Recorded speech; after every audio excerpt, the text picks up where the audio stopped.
I ruined my family's life after they sided with my golden sister who cheated with my BF. Alright, so this is going to sound like some crazy drama, but it's 100% what happened, and yeah, I don't regret it one bit. This all went down about 10 years ago when I was 19. Back then, life was pretty good, or at least I thought it was. It was around the holidays, which usually meant I'd get to see all my family, but this particular Christmas, everything just fell apart. So picture this. I was dating this guy named Nick. He was my first real boyfriend, and I thought we were pretty solid.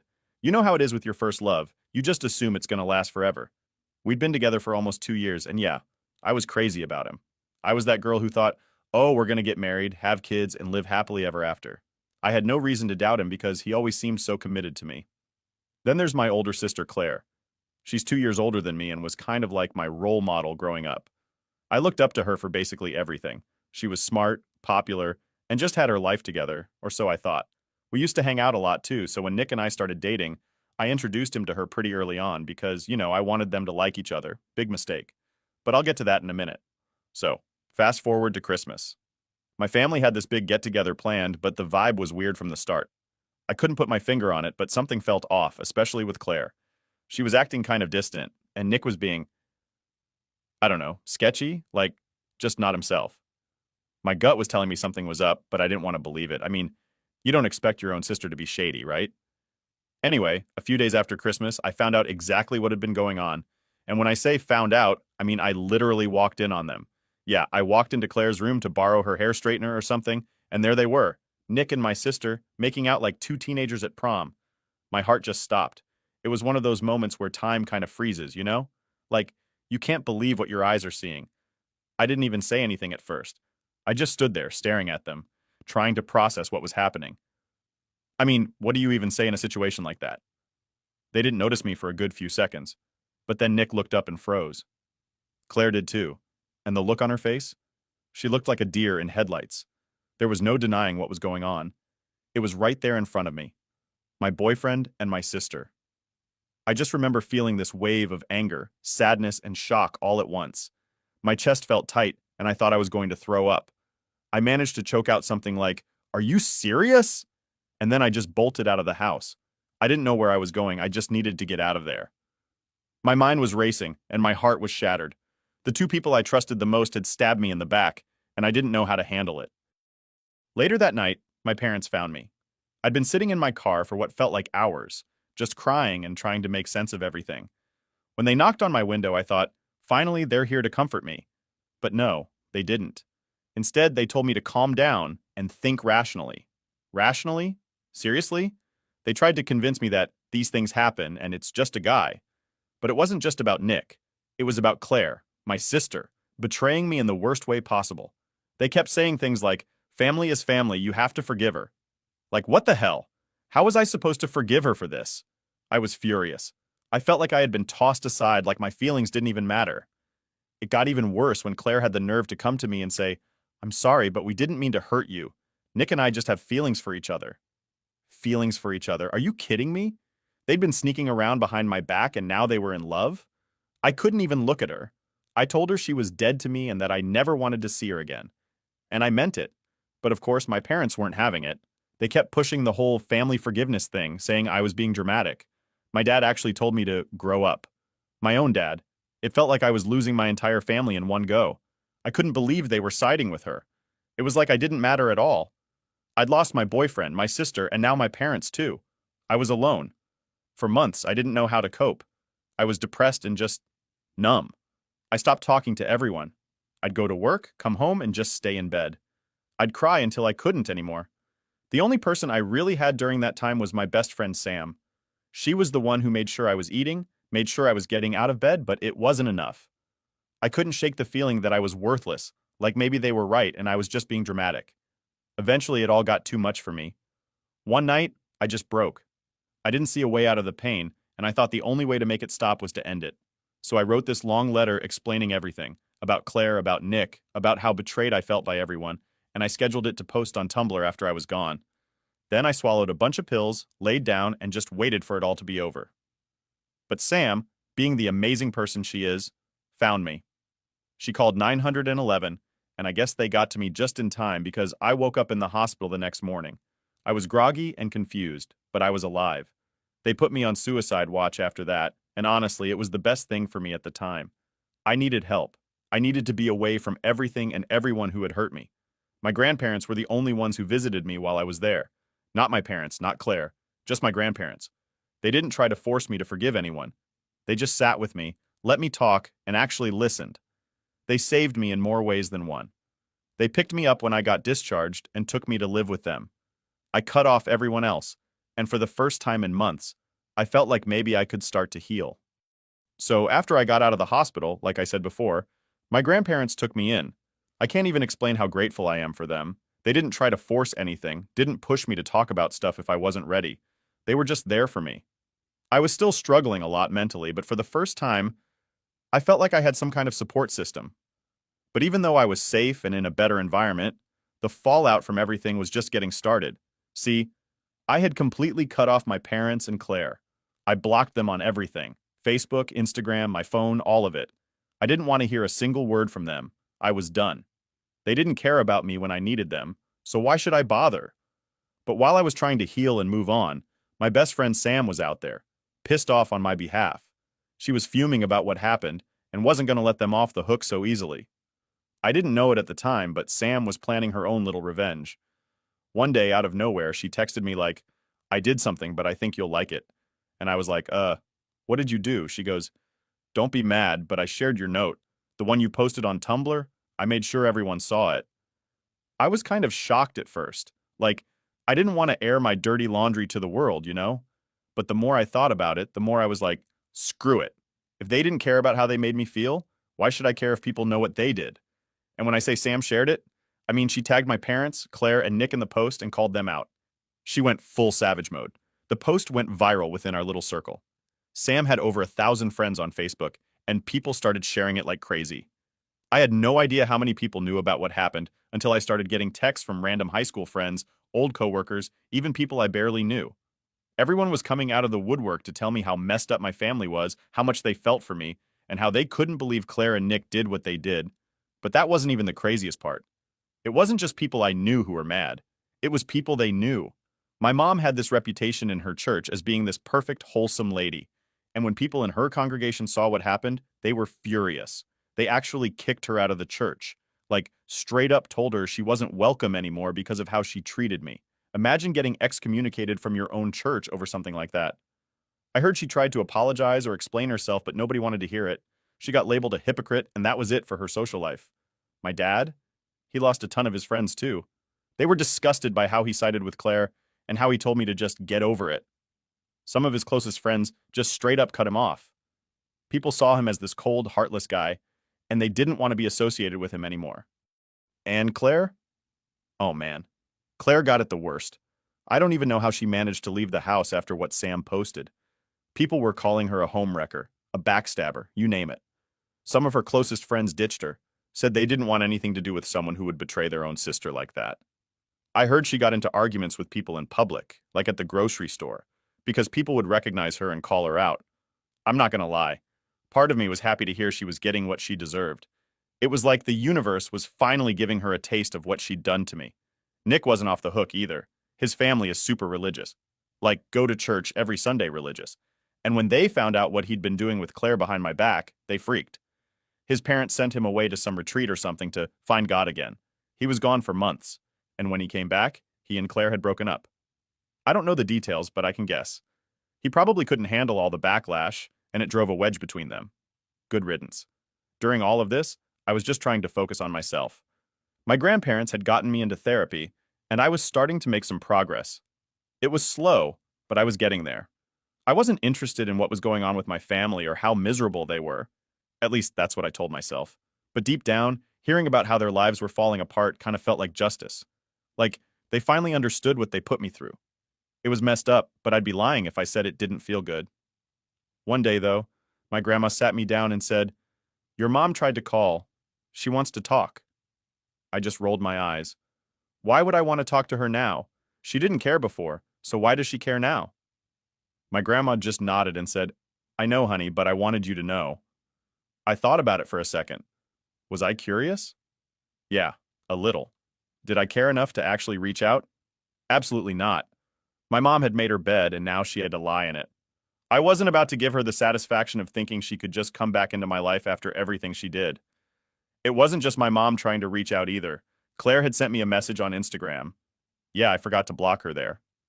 She was trying to apologize, saying how sorry she was and how she never meant to hurt me. I didn't even read the whole message. I just deleted it and blocked her. I had nothing to say to her. In my eyes, she was still dead to me. After that, things started to quiet down. The frenzy around Sam's post eventually died down, and people stopped talking about it. But the damage was done. My parents were basically social pariahs. Claire had to move to another town because she couldn't handle the constant reminders of what she'd done. Nick was gone, out of my life for good. And honestly, I was fine with that. Living with my grandparents was the best thing that could have happened to me. They gave me space to heal, and they didn't pressure me to forgive anyone. I started to feel like myself again, like I could actually move on from everything. But I wasn't naive. I knew the pain of what my family had done would always be there, somewhere in the background. It was like a scar. It would fade over time, but it'd never fully go away. I didn't need them, though. I had my grandparents, I had Sam, and for the first time in a long time, I felt like I was building a life that was actually mine. Update 1. So, after everything went down and the dust started to settle, you'd think life would just go back to normal, right? But it didn't, not even close. I was living with my grandparents, which was honestly the best thing that could have happened. But the whole mess with my family and Claire still weighed on me. I guess you don't just move on from that kind of betrayal easily. My therapist was really helpful during this time. She wasn't some miracle worker or anything, but she helped me figure out how to process the anger and sadness without letting it eat me alive. It's weird because even though I had completely cut my parents and Claire off, they still found ways to creep back into my thoughts. I would randomly start thinking, like, how could they do this to me? How could my own family choose her over me? Even when I didn't want to care, it was always there, you know? It's hard to explain. I tried to focus on rebuilding my life. I got a new job, met some new friends, and even started going back to school part-time. For a while, I was just doing whatever I could to distract myself. I wasn't trying to deal with any of the feelings I had toward my family. I thought that if I just kept myself busy, maybe I could forget about it all. But yeah, that's not how things work. So one night I was scrolling through Instagram, just mindlessly like you do, and I stumbled on a post from one of my cousins. I hadn't really kept in touch with that side of the family since everything blew up, but curiosity got the better of me. I clicked on the picture and there it was, a family reunion. Everyone was there, smiling, having a great time. Everyone except me. Now, don't get me wrong, it wasn't like I wanted to be at that reunion. There's no way in hell I would have gone, even if they begged me. But seeing that picture made me realize just how much I'd been cut out of their lives. It was like I didn't exist anymore. My family had gone on without me, and they didn't seem to care. It was like I'd been erased. That hit me harder than I thought it would. I ended up venting to Sam about it the next day, and she was like, "Screw them. You're better off without people like that. You've got your own life now." And she was right, I knew that. But still, it stung. I didn't even realize how much I still cared until I saw that stupid Instagram post. It wasn't that I wanted to be close to them again. It was more that I couldn't believe how easily they had moved on, like nothing ever happened. But things got weirder after that. About a week later, my dad called. Yeah, my dad, the same one who told me to grow up and take back Claire after everything she'd done. I didn't pick up, obviously. I let it go to voicemail, and when I listened to it later, he was basically begging me to talk. He said stuff like, "We've been thinking about you, and we miss you and want to make things right." For a second, I thought about calling him back, but then I remembered what happened the last time I tried to talk to them. The gaslighting, the guilt trips, the way they made me feel like I was the problem for not forgiving Claire. I couldn't go through that again, so I blocked his number. After that, my mom tried reaching out too. She sent this long email about how she was sorry for everything and wanted to rebuild our relationship. The funny thing is, she never actually apologized for anything specific. It was all vague stuff like, "I'm sorry you feel hurt," and "We're family, and we need to come together." It didn't feel real at all, like she just wanted to smooth things over without taking any responsibility. I didn't respond. I didn't even bother reading the whole thing, to be honest. I just forwarded it to my therapist and deleted it. I knew if I let myself engage with them again, I'd just fall back into the same toxic dynamic, and I was finally starting to get my life together. I wasn't about to let them pull me back down. It's crazy how much cutting off toxic people can change your life. Once I finally let go of the idea that my family would ever be there for me, things started to get better. I mean, it wasn't perfect or anything. I still had bad days, but I was free. No more worrying about what they thought of me. No more bending over backwards to make them happy. It was just me, living my life, doing my own thing. But then, something happened that really messed with my head. One day, I was at the grocery store, just minding my business, and who do I run into? Claire. Yeah, Claire. I hadn't seen her in over a year, and I didn't plan on it either. But there she was, standing in the produce section, looking just as shocked as I was. We just kind of stood there, staring at each other for a minute. I was about to turn around and walk out, but then she came over to me. She started talking really fast, like she was desperate to get everything out before I could leave. She was crying, saying how much she regretted everything, how she missed me, how her life had fallen apart since I cut her off. Honestly, I didn't know what to say. I was angry, but I also felt this weird sense of pity for her. She looked terrible, like life had really knocked her down. She kept saying, "I'm sorry, I'm sorry, I'm sorry," over and over, but it didn't really matter. It was too late. There was nothing she could say to make it right. I just stood there, letting her ramble until I finally said, "I don't hate you, but I don't want you in my life either." And then I walked away. She didn't try to stop me. She just stood there crying while I left. It was weird because I thought that seeing her would make me angrier, but it didn't. If anything, it made me realize how far I'd come. I wasn't that sad, broken person anymore. Claire and my parents didn't have any power over me now. I was done with them, for good this time. After that, I didn't think about Claire or my parents as much. It was like that last encounter gave me the closure I didn't even know I needed. I moved on with my life, and yeah, it's still not perfect, but it's mine now. I'm in control. I've got my grandparents, my friends, and that's all I need. If my family wants to fix things, that's on them. But as far as I'm concerned, they're not a part of my life anymore, and honestly, I'm okay with that. Update 2. So, after running into Claire at the grocery store and walking away from her, I thought I'd finally close the door on all that family drama. I was moving on, focusing on my own life, and just trying to live without all that mess hanging over me. I mean, I wasn't really thinking about them much anymore, which felt like a win in itself. But then, something happened that threw everything back into my face. It was a regular Friday night. I was just chilling at home with Sam, watching some random Netflix show and eating takeout, when I got this weird call from an unknown number. Now, normally, I wouldn't even bother answering unknown numbers, but something in me just said, pick it up. So I did. On the other end was this guy. He was kind of shaky and didn't introduce himself right away, which immediately made me think it was a scam or some telemarketer. But then he says, "Hey, it's Nick." Nick, as in my ex. I hadn't heard from him in years, not since his family shipped him off to find Jesus or whatever after the whole thing with Claire.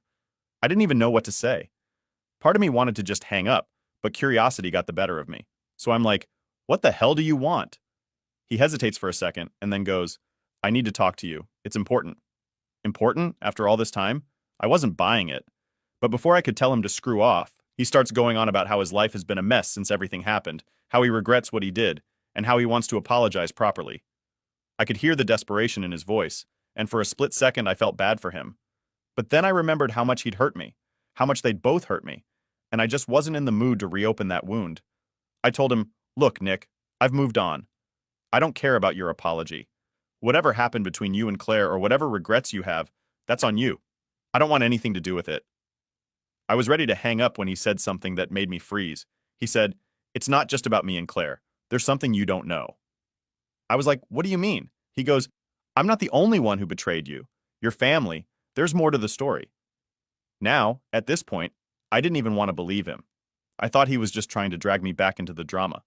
But something in his voice, the way he said it, it didn't feel like a lie. Against my better judgment, I agreed to meet up with him the next day. I don't know why. Maybe part of me needed to hear whatever it was he had to say, just to get full closure. Or maybe I was just curious. Either way, I was about to walk into something I wasn't prepared for. The next day, we met up at a coffee shop. I hadn't seen Nick in so long, and when I did, he looked different. Like life had chewed him up and spit him out. He was thinner, had bags under his eyes, and just looked worn down. Part of me wanted to feel sorry for him, but the other part remembered how he betrayed me, so I kept my guard up. We sat down, and there was this really awkward silence for a minute. I could tell he didn't know how to start. Finally, I was like, "You said there's something I don't know, so just say it." He took a deep breath and started talking. And what he told me, well, it completely blindsided me. Apparently, my parents knew about Nick and Claire way before I found out. They'd known for months, maybe even longer. And not only did they know, but they actually approved of it. My mom had encouraged Claire to go after Nick because she thought we weren't compatible or whatever. She thought Claire would be a better match for him, and that I was being clingy with Nick. My own mother had been playing matchmaker behind my back, trying to set my boyfriend up with my sister. I couldn't believe what I was hearing. I felt like the room was spinning. I interrupted him like, "Wait, are you saying my mom was okay with you cheating on me? With my sister?" He nodded, looking down at his hands, and said, "Yeah, I didn't want to go along with it at first, but Claire kept pushing and your mom kept saying it was for the best. I know that doesn't excuse anything, but I didn't think you knew." I just sat there staring at him, my mind racing. All this time, I thought the betrayal was just between Nick and Claire. I had no idea my mom had been orchestrating the whole thing behind the scenes. I felt like such an idiot. How could I have missed that? How could I have thought my parents were just passive in all of this? Nick kept talking, saying how he regretted it and how he wished he'd never gone along with it, but I wasn't listening anymore. I was too busy trying to process what he'd just told me. My own family, my own mom, had sabotaged my relationship because she thought Claire was better for Nick than I was. Eventually, I cut him off. I didn't need to hear anymore. I thanked him for telling me and walked out of the coffee shop. My mind was spinning, and I felt like I was going to explode.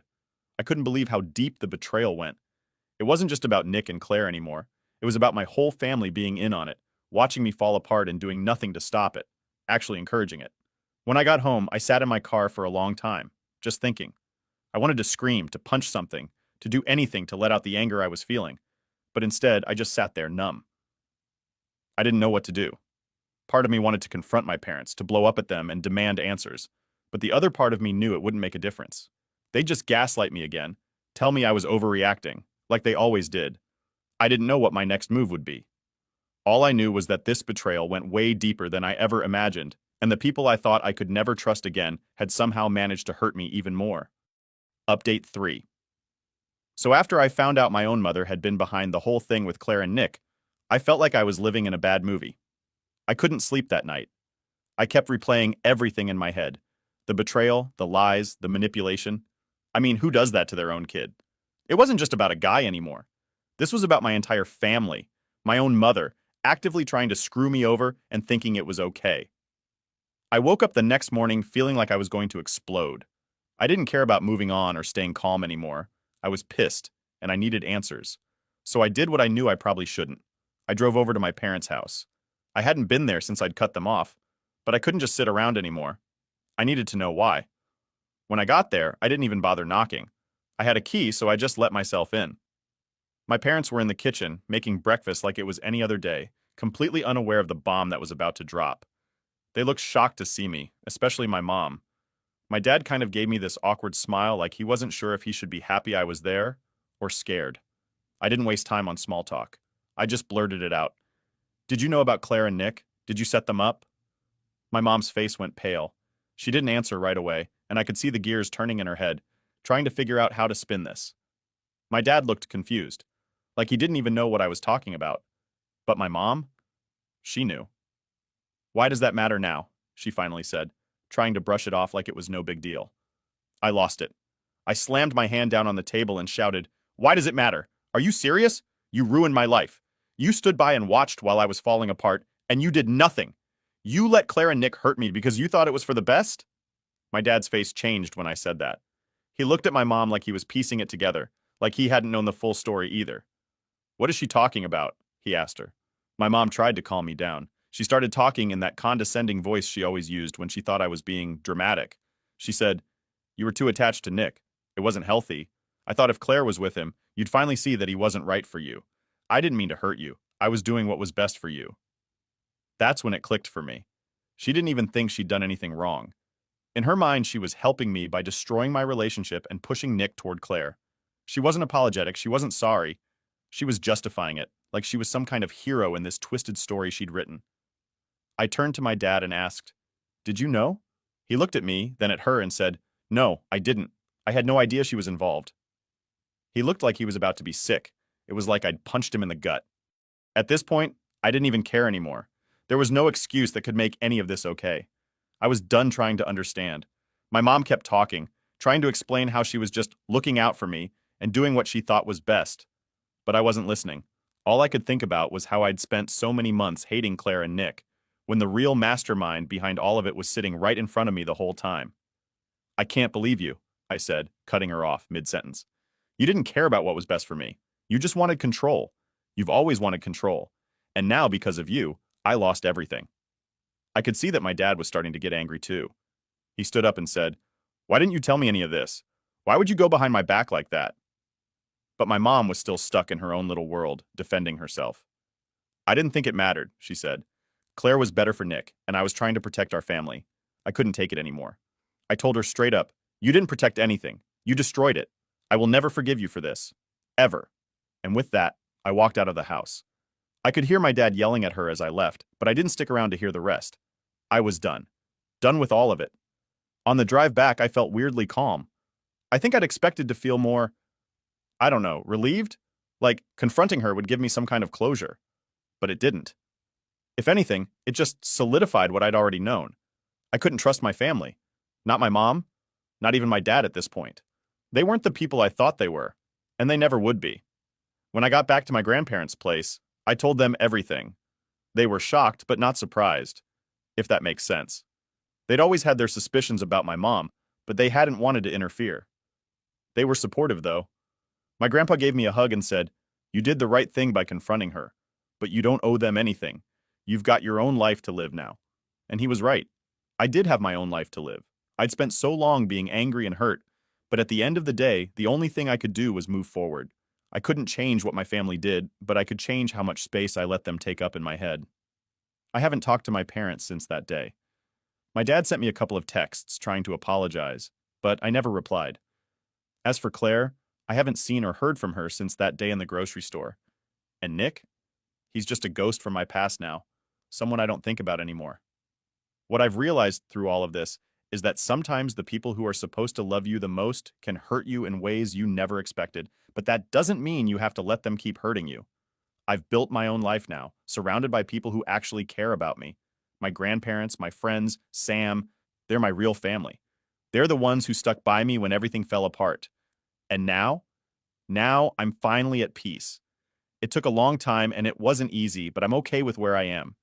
My family might still be out there living their lives, but I'm living mine too, and for the first time in years, it feels like mine.